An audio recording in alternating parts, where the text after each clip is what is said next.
Hello friends, hope you all fine and preparing for your upcoming UGC NET English exam. We know we have no more time, only few days left for our examination. So now guys, I'm going to give you list of 100 important British literature texts from the modern age. Remember, from the modern age, I'm just going to give you text those appeared in your examination, especially I'm talking about UGC NET English exam.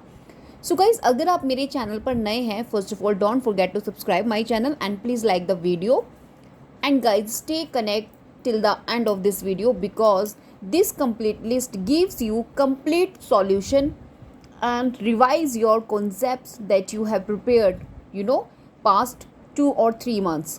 Now let's start. First we have The Rainbow by D.H. Lawrence. That was 1915 publication. Now let's discuss what exactly we study in this rainbow. So now if I talk about the technique which is used by D.H. Lawrence in the novel Rainbow, that is stream of consciousness elements.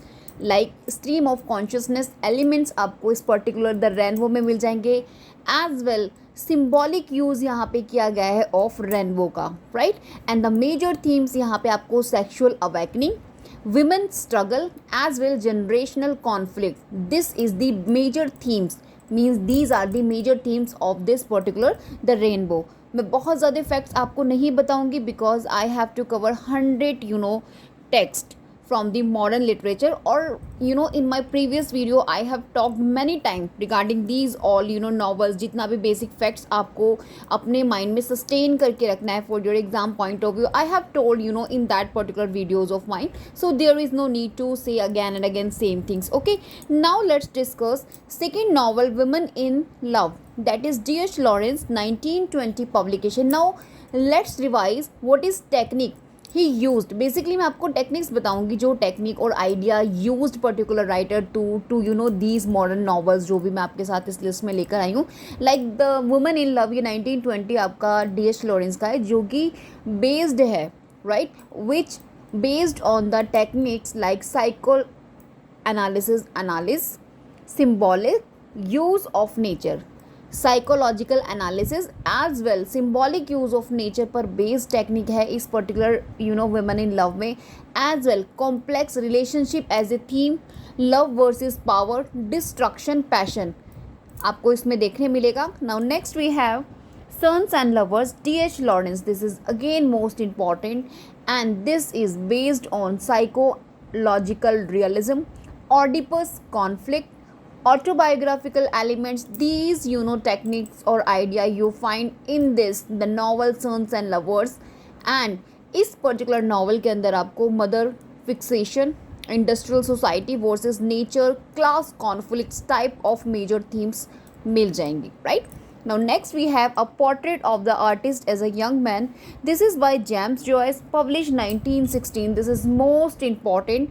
Why? Because this also based on the technique of stream of consciousness as well epiphany, right. And the major themes, individual versus society, artistic identity और religion आपको देखने मिल जाएंगे in this particular James Joyce, a portrait of the artist as a young man. Now next we have Ulysses. This is also written by James Joyce, published 1922. Same year the Westland revolutionary work of T.S. Eliot published. Now this is also based on stream of consciousness technique, interior monologue, mythic parallel इसे consider किया जाता है Homer's Odyssey. Now why I am just going to give you और just focus to give you technique of each novels, क्योंकि modern आपकी novel से technique पर based आपको सेपरेट क्वेश्चंस मिलता है. Now they can ask you the novels which associated with the elements like stream of consciousness, then you will have to select them. So that's why I just going to give you the idea as well the technique of particular novel. Now we are just talking about the Ulysses. This is 1922 और ये आपको stream of consciousness, interior monologue as well Homer's Odyssey का parallel इसे consider किया जाता है. Now this is based on the modern life, identity, sexuality and alienation पर based theme है. Now next we have Finnegan's Wake. This is again by James Joyce, which was published 1939. This is with the technique of dream language, multi you know lingual puns आपको इसमें मिल जाएंगे, cynical structures आपको मिल जाएंगे as well. This is based on the theme like fall and resurrections like history as cyclical language and meaning. Right, किस तरीके से जो हिस्ट्री है वो साइकिल चल रहा है आपका लैंग्वेज एंड मीनिंग को लेके. This is about it. Okay, now next we have to the light house. Virginia Woolf का मोस्ट इंपॉर्टेंट नॉवल है that was publish 1927 and I am telling you this is based on the technique stream of consciousness, symbolic structure, time and art. Now this is based on the themes like time, loss, family dynamics, art and meaning per based है, right? Next we have Orlando that was again written by or authored by Virginia Woolf, published to 1928 and this is guys mock biography. ये एक mock biography है, basically यहाँ पे mock किया गया है biography फैंटेस्टिकल time span के साथ, राइट? और इस पर्टिकुलर नॉवल के अंदर जेंडर फ्लूडिटी आप देख लेंगे, identity, history kinds of theme आपको देखने मिलेंगे. Now the next we have a room of one's own 1929 ऐसे है आपकी वर्जीनिया वुल्फ का, इंपॉर्टेंट है for exam point of view. ना what is this? This is based on the technique एक तो ये एक्सटेंडेड ऐसे है, फिक्शनल नैरेटर है, ब्लेंडिंग्स है इसमें आपको मिल जाएगी ऑफ एक्ट एंड फंक्शंस की, right? And this is based on off course women and fiction, क्योंकि आपका one of the important feminist text में से एक है ना. Women and fiction, need for space and income for creativity, this is the requirement of this particular essay, right? Now next we have the waves. Next we have the waves. Yes, Virginia Woolf 1931. This is Soligai, right? सॉलिगाई form में ये लिखा गया है, technique पर based है, poetic prose है, interior monologue based technique इसमें यूज़ की गई है. As well the themes individual identity, time, unity of human experience talked about in this. Which one? Of course the waves of Virginia Woolf, right? Now next we have the wasteland by T.S. Eliot. Now this is important क्योंकि आपको इसमें fragmentation and multiple voices मिल जाएगी as a technique. And guys this is revolutionary work by T.S. Eliot which was divided into 5 sections. These 5 sections you will have to study in a chronology manner. Now what themes major in this particular revolutionary work the Westland? एक तो इसमें decay दिखाया है of modern civilisation का, spiritual desolation आपको देखने मिल जाएगा, as well search for meaning. जितना भी मॉडर्न आपको नॉवेल्स मिलेगा these are actually based on search for meaning, क्योंकि जैसे ही हम लोग मॉडर्न इरा में एंटर हो रहे हैं राइटर्स और the civilization of the modern era, they are just prevent और आप बोल सकते हैं डिप्राइव्ड होती जा रही है from the meaning of life. That's why they are just searching for meaning in their text. Okay, next we have again by T.S. Eliot, 4 quartets. Now this is most important. 1943 divided है, sub divided है into 4 parts or 4 volume you guys can say. Now this is published separately. Okay, 1935, 1942, 1943 as a single volume. ठीक है, but इसको publish separately किया गया है. Now what is technique he used in this? So philosophical mediations, musical structure, religious symbolism आपको इसमें देखने मिल जाएगा 4 क्वाड्रेंट्स में. एंड बेस्ड है themes of time, eternity, redemption, spiritual journey, right?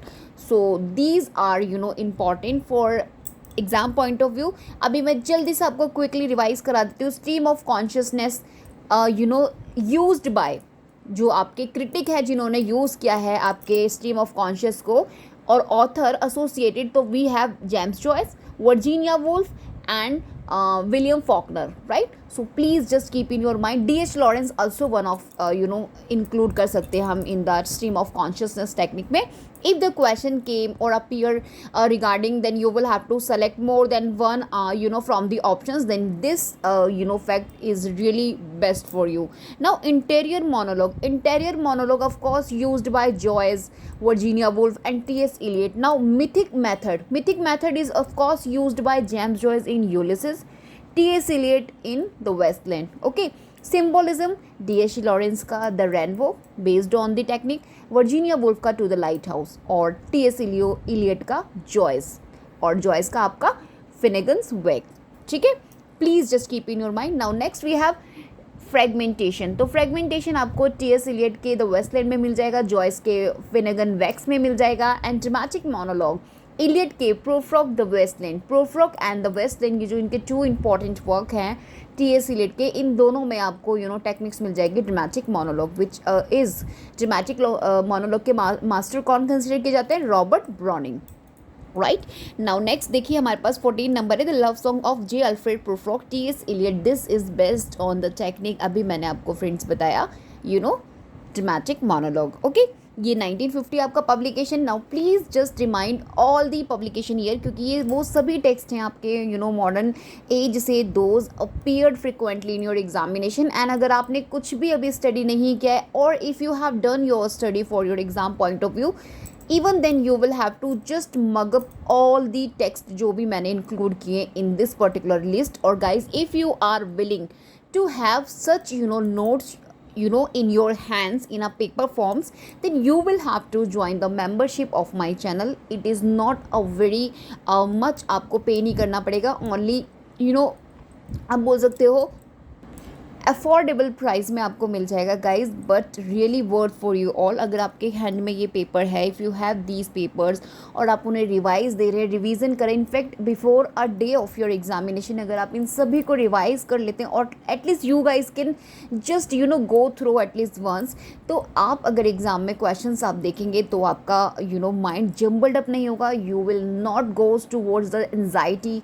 You just choose your right answer in your examination. Now this is your choice, and other option you have, you can just click the picture on this जो मैं record कर रही हूँ अभी, आप अच्छे से उसको पिक्चर कर सकते हो और उसको मोबाइल में भी रिवाइज कर सकते हो. You have both the ways. Okay, चलिए let's go on. The second coming, this is by W.B. Yeats, published 1920, right? Now guys, this is written 1919 and that was published 1920, right. और the dial magazine में इसको publish कराया गया है. Please just keep in your mind this fact also, right. And मैं आपको बता दूँ, this is based on the technique symbolism, prophetic tone and apocalyptic imagery, right. और यहाँ पर मेजर थीम्स जो हैं आपके एसोसिएटेड हैं, like decline of civilisation, right. Cycle of history यहाँ पे कहीं ना कहीं रिप्रेजेंट और एक्सप्लोर करने की कोशिश की है in the second coming. Now next we have the sailing to Byzantium. This is also important, which was written 1926 and published in the year 2028 में इसका पब्लिश हो रहा है. टावर में जो इनका कलेक्शन है ना, पोइट्री कलेक्शन, किनका? आपके W.B. Yeats का. तो द टावर में that was published. Now this is based on the technique symbolism and allegory. Now this is based on the themes जो हैं इसमें आपको search for eternal art के लिए मिल जाएगा देखने को, right? Now ये क्या है आपका the tower. The tower W.B. Yeats का 1928 में पब्लिश हो रहा है. दिस इज़ द कलेक्शन जो आपका बेस्ड है mix of personal and mythic symbolism, like lyrical meditations types of novels पर, sorry not novels, actually poems पर, old age, loss, Irish identity, spiritual quest, all the things as a themes आपको देखने मिल जाएगी in the poems आपकी जो publish हुई हैं in this tower type name of collection by W.B. Yeats, right? Now next work we have the cantos. This is by Ezra Pound. Now the cantos, what is this? The cantos ये आपका एक आप बोल सकते हो during ये publish हो रहा है सेक्शंस में. फर्स्ट जो कैंटो है 1925 में पब्लिश हुआ था एज अ बुक, एंड जो कैंटोज हैं कंप्लीट ये आपके सर्कुलेट हो रहे हैं 1915 और 17 टू 1962, ठीक है, सेक्शंस में हो रहे हैं. लाइक फ्रेगमेंटेशन का एग्जांपल है यहाँ पे, आपको हिस्टोरिकल, एल्यूजन, आइडियोग्रामेटिक मेथड्स मिल जाएंगे. नाउ कल्चर एंड हिस्ट्री पर बेस्ड थीम है. Now next we have Look Back in Anger. This is by John Osborne. Look Back in Anger. This is published 1956, based on realism, kitchen sink drama, and the themes disillusionment, class struggle, and emotional frustration. Right. Next, friends, we have Waiting for Godot. This is by Samuel Beckett, the French author. Originally it was written in French 1953, and the translation of English that was came in 1955, right, by Samuel Beckett himself. Okay, this is based on theater of the absurd, right, minimalized dialogue, and of course the themes meaninglessness, waiting, human conditions types of, right. Now next we have Endgame. This is again written or published by Samuel Beckett का important play है, and that was 1957 publication. This is also the technique or based on theater of the absurd का example है. Close the setting है, circulate structure आपको इसमें देखने मिल जाएगा. Death, futility, dependency, and of existence types of things you just take in your as example in this particular play. Now symbolism and allegory. This is the technique used by W.B. Yeats in his poems. Next we have like mythic and historical colleges. This is cantos में आपके Ezra Pound used it. Fragmentations भी आपके Ezra Pound use करते हैं. Next realism and kitchen sink drama associated आपके John Osborne से, right. Please just keep in your mind. And absurdist drama and minimalist structure आपका associated है Samuel Beckett से, right. So friends, next 22 number we have Lord of the Flies. This is very important and repeat many time in your matching and different format in your examination. This is by William Golding. William Golding important आपके modern writer है. 1954 इसका publication है. Now this is based on the technique allegory, symbolism and of course dystopian setting, right. And यहाँ पे आपको देखने मिल जाएगा loss of innocence, collapse of civilization as a theme, right. Next we have Inheritors. This is by again William Golding, 1955 publication. Now this is stream of consciousness technique पर based है and primitivism आपको इसमें देखने मिल जाएगा. And this is about evolution, innocence versus violence and of primitive man, right. Next we have The Spire. This is again by William Golding. Now what is this? This is published 1964 and symbolism है, psychological realism, religious allegory पर based है. Now this is about obsession, pride, faith versus reason, moral decay, right. Next we have Lucky Jim. This is by Kingsley Amis. This is most important. Now what is Lucky Jim is? This published 1954 and this is use the technique of comic realism, satire, anti-hero protagonist as well. आपको इसमें मिल जाएगा class mobility, academic pretensions, rebellion against authority. Next we have The Loneliness of the Long Distance Runner. This is by Alan Silitoy. Alan Silitoy also important है. Now published हो रहा है आपका 1959. Short story collection है. This is the collection of short story. Collection of short stories, right. And about first person confessional, working class realism, and यहाँ पे दिखाया गया as a theme rebellion, class conflict, isolation as well, free will. Okay. Next we have Saturday Night and Sunday Morning. What a title of it, again by Alan Silitoy. This is 1958 publication. This is also about working class life or alienation पर based है. As I told you, modern plays or novels are like. Next we have The Golden Notebook. This is most repeated text. Doris Lessing का 1962. Doris Lessing important है. Doris Lessing के आपको works देख के जाने हैं in chronology में आपसे 4 और 5 works आपको देख के जाने हैं before your examination. Now this is based on the fragmented narrative, metafiction and psychological realism पर based है या इनका The Golden Notebook. और इसमें female identity, mental breakdown, politics, sexuality, writing process regarding बताया गया है, right. Now next we have, if I talk about you who used working class realism and kitchen sink drama types of techniques. So again we have the name of Alan Silitoy, right. And आपके comic realism और satire की अगर मैं बात करूँ तो ये used आपके लकी जिम में क्या है. The writer we have Kingsley Amis. And of course fragmented structure की अगर मैं बात करूँ और मीटा फिक्शन की तो this technique is used by the golden notebook by Doris Lessing, right. तो these thing you will have to just keep in your mind. Now मैं आपको बता दूँ ये जो लॉर्ड ऑफ द फाइल्स है ना, जो फर्स्ट वो 1954 है, ये गोल्डिंग का ये रिस्पॉन्स था किसका, जो post world war second disillusionment जो हुआ था ना वर्ल्ड वॉर सेकेंड के बाद, उसका कहीं ना कहीं रिस्पॉन्स था ये Lord of the files. Lucky gym जो आपका ये बाय किंसले एम्स का 1954, यहाँ पे डिफाइन किया गया है the anti hero in 1950s जो ब्रिटिश फिक्शन है ना उसके अराउंड, राइट। अभी जो नेक्स्ट मैं I was just talking about the golden notebook. Now this is a landmark feminist novel of the 20th century consider की जाती है, the golden notebook by Doris Lessing. Now loneliness of the long distance runner, ये जो आपका 1959 अभी मैं discuss कर रही थी, वेयर इट इज़ 26 नंबर की मैं बात कर रही हूँ जो टेक्स्ट है ये, यहाँ पे ना डिफाइन किया गया work of the angry young man like working class literature को। So please just don't confused and be prepared types of question you just get in your examination। और ये जो आपका फ्रेंड्स द स्पायर है William Golding का 1964, this is a meditation on pride and faith, right? Let's move on the next. Next we have The Grass is Singing. This is again by Doris Lessing 1950. The Fifth Child, Doris Lessing 1988. The Power on the Glory, ये Graham green का है। Now I'm telling you these 4 text or 3 numbers of text जो आपके Doris lazing के मैंने यहाँ the golden notebook, the grass is singing, the fifth child, you will have to remind them in or sustain you in your mind, क्योंकि ये आपके question बहुत ज़्यादा रिपीट होते हैं। Just please keep in your mind. तो friends next we have after the fifth child, अभी मैंने आपको बताया। Next we have the power and the glory, this is by Graham Greene 1940, right.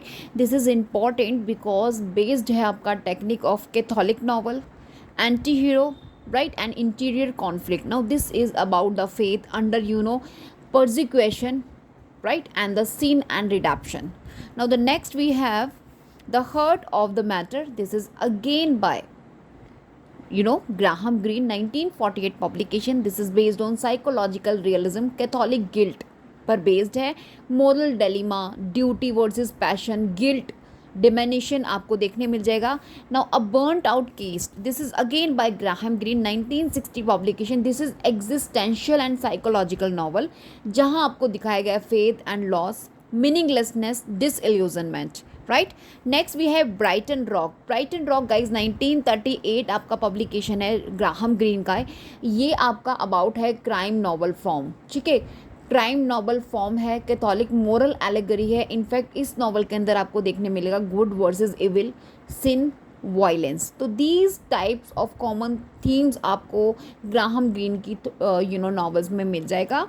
And next we have A Passage to India. This is by E.M. Foster. Most important 1924 publication. Symbolism, Marabar caves के बारे में बताया गया है। Symbolism उसको associate किया है उसके साथ सिंबल को माराबार कैप्स के मल्टीपल पर्सपेक्टिव्स आपको इसमें मिल जाएंगे। And this novel is about British imperialism, racial tensions, friendship, cultural and misunderstanding पर बेस्ड थीम है। And next we have Howards End this is 1910 publication. This is also house of England को symbolise किया गया है इस particular novel के अंदर। Social realism है, class conflict, connections, materialism versus spiritual values आपको इसमें देखने मिल जाएगी। A room with a view, before talk about the a room with a view, मैं आपको कुछ इंपॉर्टेंट फैक्ट्स बता दूँ regarding E.M. Forster's novel. Like if I talk about the Howards End जो E.M. फॉस्टर का 1910 पब्लिकेशन है guys, this is the novel famous motto जो इसका है वो है only connect. Please just keep in your mind this keyword only connect, आपका associated है E.M. Fosters Harvard and. Now a passage of India to India, E.M. Forster 1924 based है आपके Forster's के India visit. When he visit India, the cab symbolise कर रही है emptiness and cause, okay. So this is about, और ये जो अभी मैं आपके साथ डिस्कस करी थी ग्राहम ग्रीन का 1951 the end of the affair guys, इसमें आपको अगर मैं सेटिंग की बात करूँ तो ये ना सेट हुआ है इन वार टाइम, जब वार टाइम चल रहा था लंदन में, और यहाँ पे ना एक्सप्लोर किया गया that's why faith and miracles को, राइट। और ये जो ब्राइटन रॉक है आपका 1938 by Graham Greene, Brighton Rock, this is Pinkie Brown as a teenager gangster होता है जिसे सिम्बोलाइज किया है यहाँ पे as a evil, right. So these things you will have to just keep in your mind. और आपका ये जो which was the power and the Glory, ये जो power and the glory 1940 publication है ग्राहम ग्रीन की, इसको सेट किया गया है फ्रेंड्स मैक्सिको में। मैक्सिको में इसको सेट किया गया है during anti Catholic persecution, that's why anti Catholic persecutions types of आपको थीम बेस्ड मिल जाएंगे, जितना भी अभी मैंने नॉवेल्स डिस्कस किया है आपके ग्राहम ग्रीन का। नाउ दीज आर फैक्ट्स मैं चाहती थी आपके साथ डिस्कस करना। चलिए अभी मूव ऑन करते हैं आगे की तरफ। Number 38 we have a room with a view, E M. Forster का 1908 म्यूरिस। E.M. फोस्टर का 1971 and that was written in, इसका no need to remind, just आपको ध्यान में रखना है 1971। और ये आपका जो म्यूरिस है E.M. फोस्टर का, ये LGBTQ प्लस स्टडी से एसोसिएटेड है, गे स्टडी से एसोसिएटेड है। Now just remind, okay. Next we have brave new world, Aldous Huxley 1932। Important text है विच रिपीट मैनी टाइम, और you can say NFT for your exam point of view. Friends ये जो the brave new world है Aldous Huxley का 1932, this is based on dystopian satire, scientific dictatorship पर based है, irony पर based है। और इसमें अबाउट यू जस्ट स्टडी डीह्यूमनिज्म, आप बोल सकते हो, technology versus humanity, loss of individuality. किस तरह से ये जो नॉवल है डिस्टोपियन जो है, दोज टॉक अबाउट फ्यूचर, किस तरह से ये जो एक आपका वर्थलेस फ्रूटलेस जो कोई आपका एक्सपेक्ट होता है, कोई भी आप वर्क कर रहे हैं जो आपका कैसा है, there is no chances to get benefit, तो this is based on it, okay. तो यहाँ पे डीह्यूमनाइजेशन आपको देखने मिल जाएगी, किस तरीके से जो टेक्नोलॉजी है और आपका ह्यूमैनिटी है, टेक्नोलॉजी ने किस तरीके से जो ह्यूमैनिटी है उसे कम्प्लीटली लॉस कर दिया है इन this particular novel you just checked out. ये बहुत इंपॉर्टेंट है, 1932 में एग्जाम में कई बार रिपीट हो चुकी है, सो please just keep in your mind. Point counter point, this is another novel bye Aldous Huxley. This is 1928 publication before Brave the New World. Now this is multiple narrative strands पर based है, और यहाँ पे आपको music बोल सकते हो types of technique मिल जाएगी। Now this is about the modernity, moral decay, किस तरीके से मोरल डिके हो रहा है, इंटेलेक्चुअल डिबेट क्या चल रही है, these things you just checked in this particular novel जो आपकी हक्सली की है, right. Now next we have 1984, this is very important, 1949 publication है, this is the title of the novel by George Orwell. Now this is allegory है, जो fable है और एक आपका satire है, based on है corruption of ideals, totalitarianism, betrayal of revolution, right? और इसमें आपको मैनिपुलेशन ऑफ ट्रुथ मिल जाएगा, डिस्टोपियन फिक्शन है ये आपका, पॉलिटिकल एलेगरी है, सिंबॉलिज्म इसमें दिखाया गया है बिग ब्रदर का, जो आपके कौन है, न्यूज़ स्पीक हैं, ओके। सो ये आपकी बेस्ड है टोटलिटेरियनिज्म, सर्विलेंस पर है, लॉस ऑफ फ्रीडम, तो please just keep in your mind. Now next we have Animal Farm. ये गाइज एनिमल फॉर्म, ये फेबल नहीं है, तो सॉरी 1984 फेबल थोड़ी है, फेबल तो आपका एनिमल फॉर्म है, ठीक है। So very sorry for that. ये फेबल और सटायर तो आपका ये है, this is not this satire, 1984 satire नहीं, ये तो डिस्टोपियन फिक्शन है, प्लीज़ जस्ट करेक्ट। डिस्टोपियन आपका फिक्शन है 1984, पॉलिटिकल एलेगरी है, जहाँ पे सिंबॉलिज्म दिखाया है बिग ब्रदर का। और आपका ये जो एनिमल फॉर्म है by George Orwell 1945 publication, this is the fable है, सटायर है, एलेगरी है, राइट। यहाँ पे भी आपको करप्शन मिल जाएगा ऑफ आइडियल्स का, राइट। तो दिस इज़ अबाउट, एंड इसके कैरेक्टर्स आपको देख के जाने एनिमल फॉर्म के, लाइक इसमें जो पिग होता है एंड हॉर्स होता है, बहुत ही ट्रेजेडी होती है उस हॉर्स के साथ में, उनका नेम क्या है, you will have to just keep in your mind और just revise them, right? Next we have Burmese Days. This is again by George Orwell, 1934 publication. Now this is about colonial realism, autobiographical elements आपको इसमें दिखने मिल जाएंगे, and this is about imperialism, racism and corruption, right? Now next we have Keep the Aspidistra Flying. This is again by George Orwell. Please just keep in your mind the title written by or George Orwell, क्योंकि यहाँ से आपको they can recognition के लिए आपको question मिल सकता है, there can be chance, तो प्लीज़, क्योंकि George Orwell one of the important modern writers में से एक है, सो please just keep in your mind. And I talk about this title and that was 1936 publication. This is satire है social realism पर. यहाँ पे भी आपको कंज्यूमरिज्म, पॉवर्टी, स्ट्रगल मिल जाएगा. And next we have the Road to Wigan Pier. This is again George Orwell and ये आपका नॉन फिक्शन है, 1937 पब्लिकेशन है. दिस इज़ आप बोल सकते हो डॉक्यूमेंट्री रियलिज्म है, जिसमें पर्सनल नैरेटिव्स आपको देखने मिल जाएंगे based on working class poetry, class injustice और सोशलिज्म पर. Right. Next we have Lord Jim. Lord Jim important है, जो आपके मैचिंग्स क्वेश्चन में अक्सर आपसे इंक्लूड किया जाता है. This is 1900 publication. Very easy year to learn. Frame narrative है, साइकोलॉजिकल रियलिज्म है एंड इसमें guilt, honour, redemption, failure of ideals आपको देखने मिल जाएगा in the work of Joseph Conrad Lord Jim. Right. Next friend we have heart of darkness. This is by Joseph Conrad, 1899 publication. और in book form में इसे 1902 में publish कराया था, क्योंकि ये फर्स्ट सीरियलाइज किया गया था इसको ब्लैकवुड्स मैगजीन में. Now I am just writing here Blackwood magazine में इसको सीरियलाइज किया गया था. Magazine what I am writing here, हाँ मैगजीन. ठीक है. तो 1899 में और बुक फॉर्म में इसको 1902 में पब्लिश कराया हार्ट ऑफ डार्कनेस को. ये आपका एक फ्रेम नैरेटिव है. राइट. एंड यहाँ पे सिम्बोलिज्म आपको देखने मिल जाएगा as well darkness of river impressions आपको देखने मिल जाएगा. सो इम्पॉर्टेंट है जोसेफ कॉनरेड का. Now imperialism and moral ambiguity और डार्कनेस ऑफ ह्यूमन सोल आपको इसमें देखने मिल जाएगी as a theme. This is important, that's why I am just going to tell you. Now next we have Nostromo. This is again by Joseph Conrad, 1900 publication. Omniscient narrator है इसमें. Shifting perspectives आपको इसमें मिल जाएंगे. Political allegory है और about है imperialism, greed, betrayal, illusion of material wealth. Right. Material wealth का क्या इल्यूजनमेंट है, this is explore in this novel. Now next we have the secret agent. This is 1907 publication again by Joseph Conrad. Now this is based on psychological realism, irony, satire of anarchism, like about terrorism इसमें आपको देखने मिलेगा, political hypocrisy and alienation of moral emptiness का. Right. Let's guys very quickly revise. 51 we have Midnight Children, Salman Rushdie's 1981. Chutnification and magical realism technique पर based है. Now Shame, Salman Rushdie 1983. The Satanic War, Salman Rushdie 1988. The Moor's Last Sign, Salman Rushdie 1995. Enchanters of Florence, this is Salman Rushdie 2008.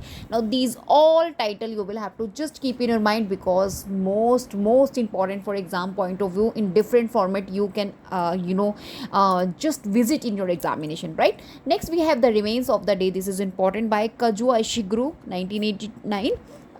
Nobel Prize winning आपके Kazuo Ishiguro. And Never Let Me Go, this is again same writer, 2005 publication. Unconsoled, this is Kazuo Ishiguro again, 1995. The Pale View of Hills, this is again Kazuo Ishiguro, 1982. And An Artist of the Floating World, Kazuo Ishiguro, 1986 publication. Now the next we have White Teeth by Zadie Smith, most important 2000 publication. On Beauty, Zadie Smith 2005. Swing Time, Zadie Smith 2016. And W, Zadie Smith 2012. Now Buddha of Suburbia, this is आपका हनीफ कुरैशी. हनीफ कुरैशी ने इसको 1990 में publish करा है.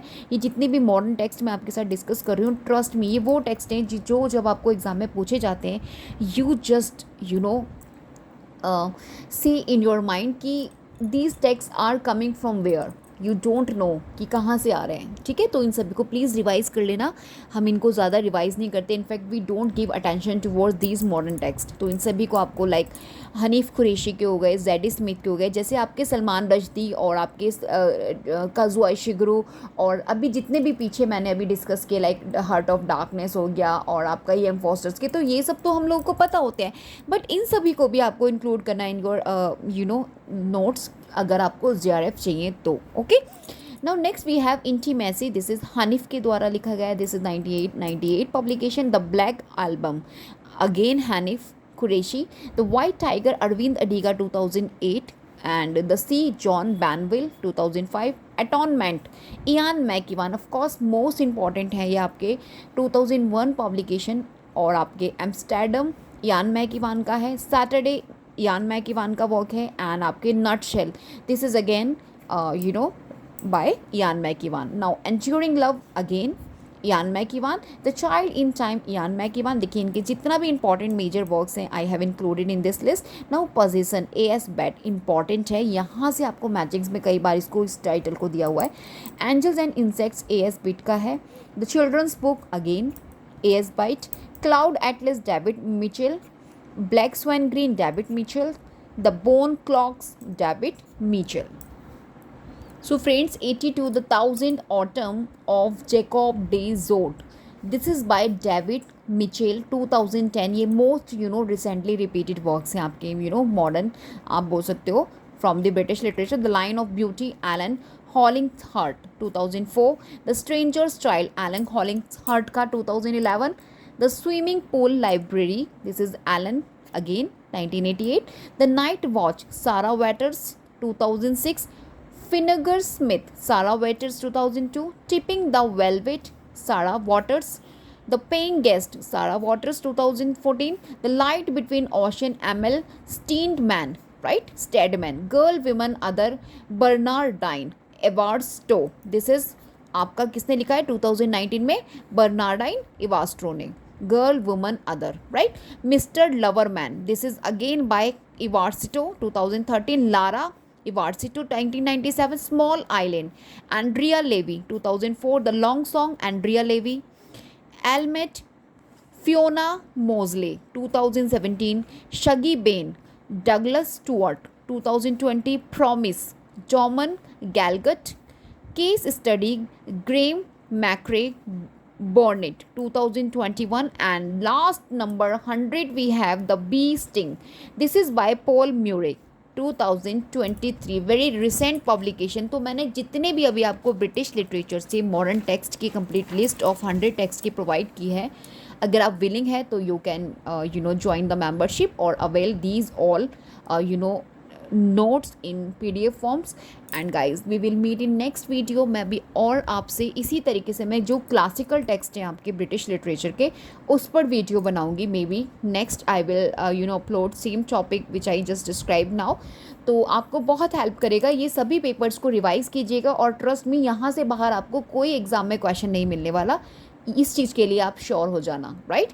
Till then bye bye, we will meet in next video. Friends अगर watch कर रहे हो वीडियो को प्लीज़ लाइक ज़रूर कर दीजिएगा, आपके लाइक करने से मुझे बहुत सारा मोटिवेशन मिलता है और just because of your likeness and the subscription of my channel मैं आपके लिए अच्छी अच्छी वीडियोज़ लेकर आती हूँ। Bye bye.